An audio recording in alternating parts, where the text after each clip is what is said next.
सबसे पहले खबर वो जिसको सुनकर हर भारतीय का सर फख्र से और ऊंचा उठता दिखाई देगा। चांद से बस चंद कदम की दूरी रह गई है और आने वाला एक एक दिन, एक एक घंटा भारत के लिए अहम होने जा रहा है। और वो इसीलिए क्योंकि अगले 4 दिनों के भीतर भारत वो इतिहास रचेगा जो पहली बार होने जा रहा है। ये पहली बार होगा जब कोई मून मिशन चांद के दक्षिणी ध्रुव पर लैंड करेगा।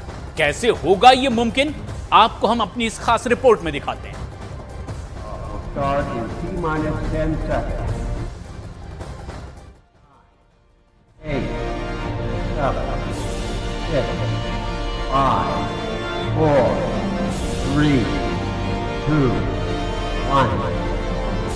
We have ignition.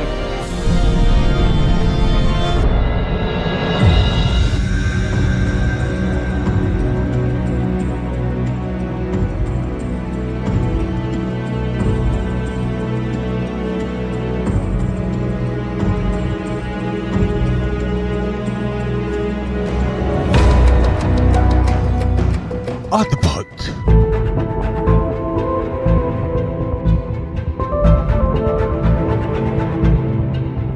अविश्वसनीय,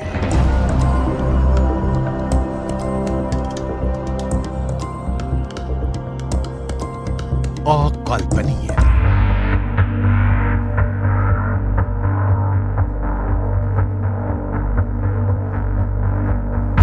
अपनी आंखों से इतिहास बनते देखेगी पूरी दुनिया।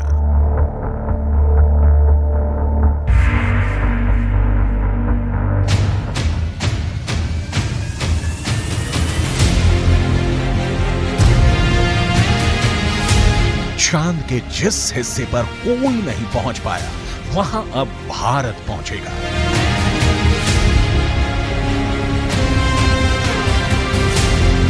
चांद के जिस टुकड़े को अभी तक किसी ने नहीं देखा, इसरो दुनिया को साक्षात दिखाएगा।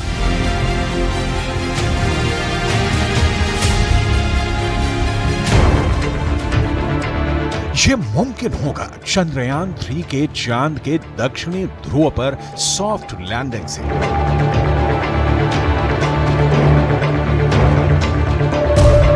जिस वक्त चंद्रमा की सतह को भारत का चंद्रयान छुएगा, उस वक्त भारत के आसमान में भले ही चांद डूबा होगा, लेकिन भारत का लैंडर विक्रम चांद पर सूरज जैसे चमक उठेगा।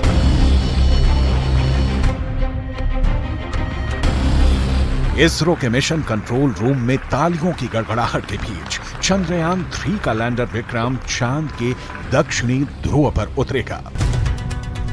इसरो के मुताबिक चंद्रयान 3 के 3 अहम मकसद हैं। पहला, विक्रम लैंडर की चांद के दक्षिणी सतह पर सुरक्षित और सॉफ्ट लैंडिंग। दूसरा, प्रज्ञान रोवर को चांद की सतह पर चलाकर दिखाना। तीसरा, वैज्ञानिक परीक्षण करना।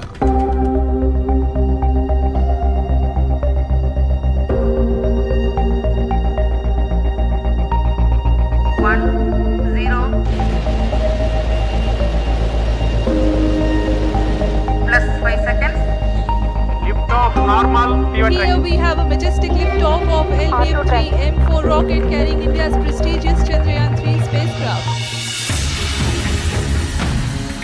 धरती से 3,84,000 किलोमीटर की दूरी तय करके चंद्रयान 3 का लैंडर विक्रम चांद के उस दक्षिणी ध्रुव पर पहुंचेगा जो रहस्यों से भरा है।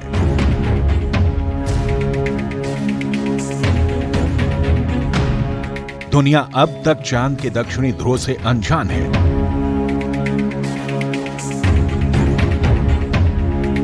नासा का दावा है कि चांद के दक्षिणी ध्रुव पर बर्फ ही बर्फ है। वहां कई तरह के प्राकृतिक संसाधन भी हो सकते हैं, मगर दुनिया अब तक उसकी हकीकत से वाकिफ नहीं है। लेकिन अब विक्रम लैंडर के साथ गया प्रज्ञान रोवर इसे मुमकिन कर देगा। प्रज्ञान रोवर और विक्रम लैंडर 14 दिन तक चांद के दक्षिणी ध्रुव के हर रहस्य से पर्दा उठाएंगे।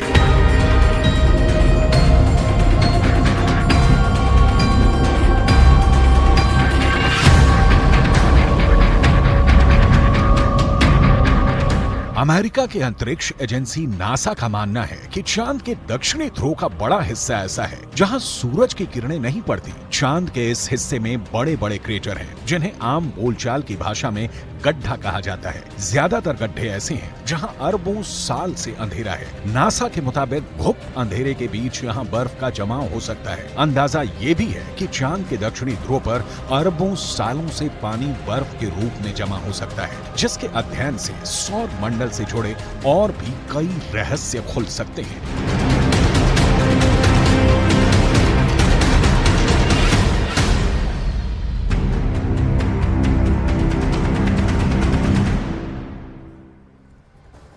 शुक्रवार को चंद्रयान 3 चांद के बेहद करीब पहुंच गया और कल डी-बूस्टिंग यानी कि इस यान की गति को धीमी करने की प्रक्रिया एक बार फिर होगी। और इसके बाद 23 अगस्त को चंद्रयान का लैंडर चांद पर लैंड कर सकता है और चंद्रयान 3 उस मिशन में लग जाएगा जिस पर पूरी दुनिया की नजरें टिकी हैं। और इस पूरी प्रक्रिया में आखिर होगा क्या, हमारी इस खास रिपोर्ट के जरिए देखिए और समझिए।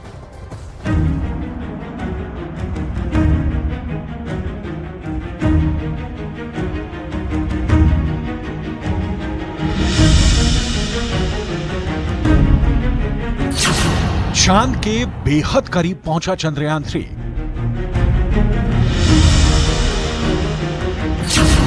चंद्रयान 3 के लिए अगले कुछ घंटे बेहद अहम।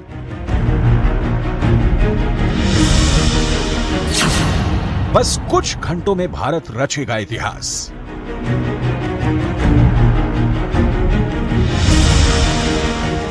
इसरो ने शुक्रवार को चंद्रयान 3 के लैंडर को चंद्रमा के बेहद करीब भेज दिया। 18 अगस्त को डी बूस्टिंग प्रक्रिया पूरी कर ली गई। डी बूस्टिंग का मतलब होता है स्पेसक्राफ्ट की गति को कम करना। अब चंद्रयान 3 की दूरी चंद्रमा से महज 113 किलोमीटर रह गई है। अब 20 अगस्त को 2 बजे फिर से लैंडर मॉड्यूल की डी बूस्टिंग होगी, जिसके बाद चंद्रयान की चंद्रमा से दूरी महज 30 किलोमीटर रह जाएगी। चंद्रयान में डी बूस्टिंग यानी चंद्रयान की गति को कम करने की प्रक्रिया लैंडर के 4 पैरों के पास लगे 800 न्यूटन ताकत पैदा करने वाले थ्रस्टर की बदौलत होगी। 2 थ्रस्टर 2 चरण में काम करेंगे।